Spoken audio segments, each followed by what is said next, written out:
ট্রয়ের সেই পৌরাণিক যুদ্ধে গ্রিক বাহিনীর নেতৃত্বে ছিল যোদ্ধা অ্যাকিলিস।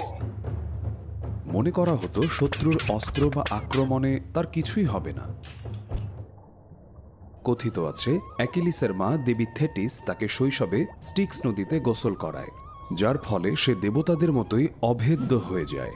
শুধু তার গোড়ালিটুকুই ওই নদীর পানিতে ভেজেনি। একটি বিষাক্ত তীর ঠিক ওই গোড়ালিতে এসেই আঘাত করে, আর যুদ্ধক্ষেত্রে দেবতুল্য অ্যাকিলিস মারা যান।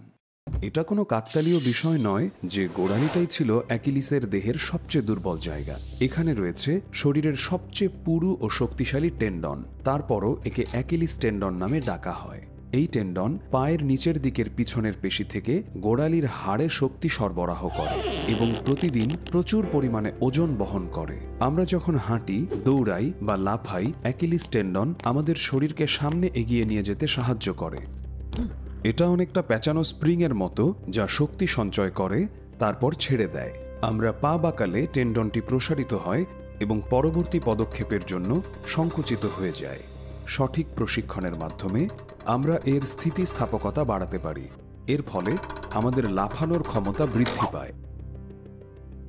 আমাদের শরীরের সব জায়গায় অস্থি সন্ধিগুলো পরিচালিত হয় পেশির মাধ্যমে। আমরা যখন হাত দিয়ে কিছু আঁকড়ে ধরি কিংবা খাবার চিবাই, তখনও টেন্ডন ভূমিকা রাখে।